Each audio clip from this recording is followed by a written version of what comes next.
Okay, now I'm going to explain you about minerals. Okay, those are bulk and trace elements of mineral. Okay, mm, here minerals are the most. These are the most abundant minerals, and it calcifies and strengthens bones, teeth, and coagulate blood and contract muscles. Okay, they are regulated by calcitriol, parathyroid hormone, and calcitonin. Okay, the mineral that is nothing but inorganic elements constitute only a small proportion of the body weight. Okay, there is a wide variation in their body content. For instance, calcium constitutes about 2% of body weight, while cobalt about 0.00004%. Okay, minerals perform several vital functions which are absolutely essential for the very existence of organism. Okay, these include calcification of bone, blood coagulation, neuromuscular irritability, acid-base equilibrium, fluid balance, and osmotic regulation. As earlier I said. Okay, certain minerals are integral components of biologically important compounds such as hemoglobin, thyroxine, insulin, and vitamin B12. Okay, sulfur is present in thymine, biotin, lipoic acid, and coenzyme A. Several minerals participate as cofactors for enzymes in metabolism. Example: magnesium, manganese, copper, zinc, and potassium. Okay, some elements are essential constituents of certain enzymes. Example: cobalt, molybdenum, selenium. Okay, next coming to the point, classification of minerals. Okay, the minerals are classified as principal elements and trace elements. Okay, there are seven principal elements. Example, the seven principal elements, macrominerals, constitute 60 to 80% of the body's inorganic material. Okay, these are calcium, phosphorus, selenium, magnesium, sodium, potassium, chloride, and sulfur. Okay, the principal elements are required in the amounts greater than 100 mg per day. Okay, microminerals are required in amounts less than 100 mg per day. They are subdivided into three categories. Okay, essential trace elements, possibly essential trace elements, non-essential trace elements. Okay, first let us discuss about essential trace elements: iron, copper, iodine, manganese, zinc, molybdenum, cobalt, fluorine, selenium, and chromium are essential trace elements. Possibly essential trace elements are nickel, vanadium, cadmium, and barium, whereas non-essential trace elements are aluminum, lead, mercury, boron, silver, bismuth, etc. Okay. Next, coming to the point. Here, first let us discuss about the macronutrient, which is nothing but macro minerals, which are nothing but calcium. Okay, um, calcium and magnesium are macro minerals. Okay, first let us discuss about calcium. It is the most abundant among the minerals in the body. Okay, the total content of calcium in an adult man is about 1 to 1.5 kg. Okay, about as much as 99% of it is present in the bones and teeth. A small fraction of 1% of the calcium found outside the skeletal tissue performs a wide variety of functions. Okay. Next, coming to biochemical functions. In biochemical functions, first, development of bones and teeth, muscle contraction, blood coagulation, nerve transmission, membrane integrity and permeability.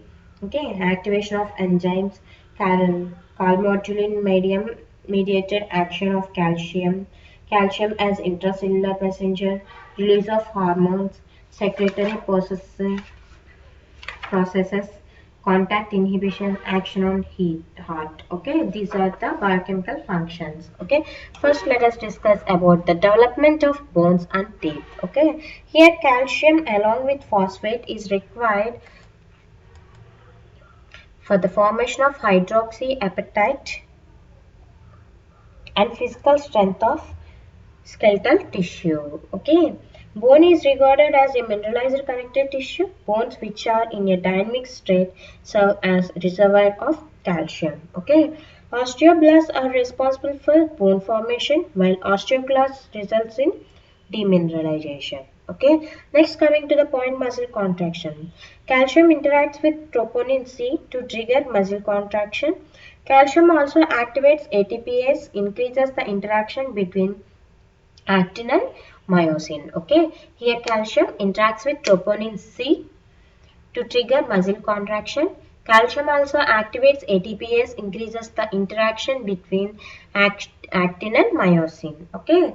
Next, coming to blood coagulation. Several reactions in the cascade of blood clotting process are dependent on calcium. Okay, that is factor 4.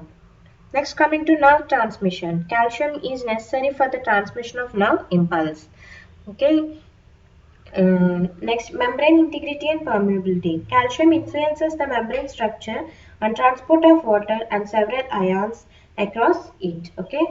Next, activation of enzymes. Here, in activation of enzymes, calcium is needed for the direct activation of enzymes such as lipase, pancreatic, okay, and ATPase and succinate dehydrogenase. Okay. Next, coming to calmodulin mediator action of calcium. Okay. Here calmodulin molecular weight is 17,000 daltons. It is a calcium binding regulatory protein. Okay. Calmodulin is a calcium binding regulatory protein. Okay. Next, calcium calmodulin complex activates certain enzymes. Example, adenylate cyclase, calcium dependent protein kinases. Okay. Next, coming to calcium as intracellular messengers. Okay, certain hormones exert their action through the mediation of calcium, okay, instead of cyclic AMP. Calcium is regarded as a second messenger for such hormonal actions.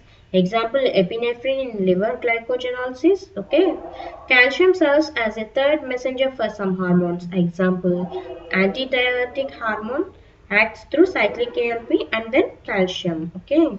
Next, coming to the point, release of hormones. The release of certain hormones, insulin, parathyroid hormone, calcitonin, from the endocrine glands is facilitated by calcium. Okay.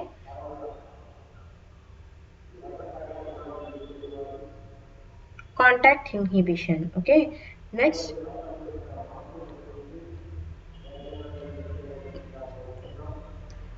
Okay. Next, coming to secretory processes. Okay. Calcium regulates microfilament and microtubule mediated processes such as endocytosis, exocytosis, and cell motility. Okay.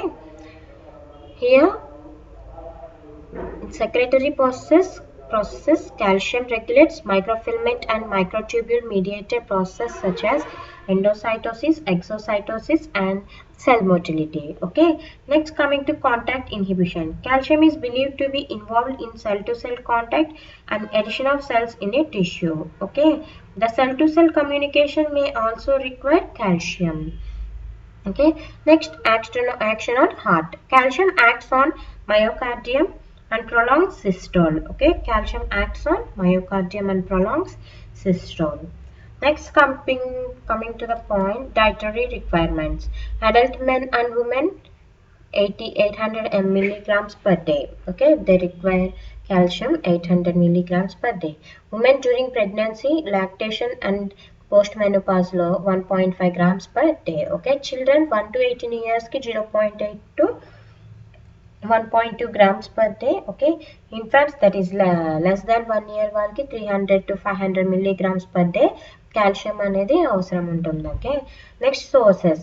Best sources milk and milk products. Good sources వచ్చి beans, leafy vegetables, fish, cabbage, egg yolk అనేవి good sources అనమాట. Excuse me. Next, absorption. Absorption of calcium mostly occurs in the duodenum by an energy-dependent active process. Okay, it is an energy-dependent active process. Okay. Next, out of the 500 milligrams of calcium taken orally per day, 400 milligrams is excreted in stool and 100 milligrams is excreted through urine. Okay. Some factors increases the calcium absorption.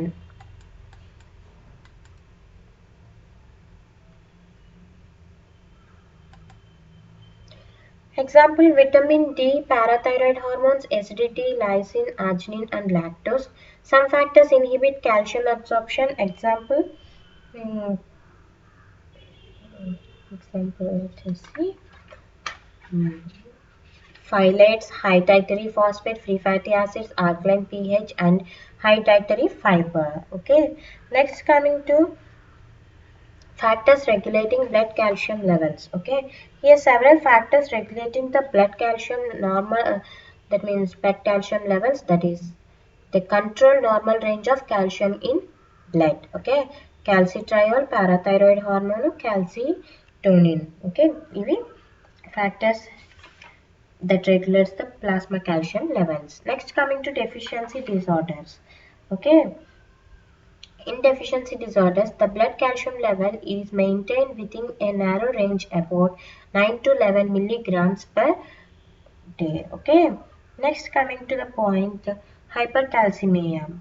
Elevation in serum calcium level, that is normal 9 to 11 milligrams per DL in is hypercalcemia. Okay, hypercalcemia is associated with hyperparathyroidism caused by increased activity of parathyroid glands. Okay, decrease in serum phosphate due to increased renal losses and increase in alkaline phosphatase activity are also found in hyperparathyroidism.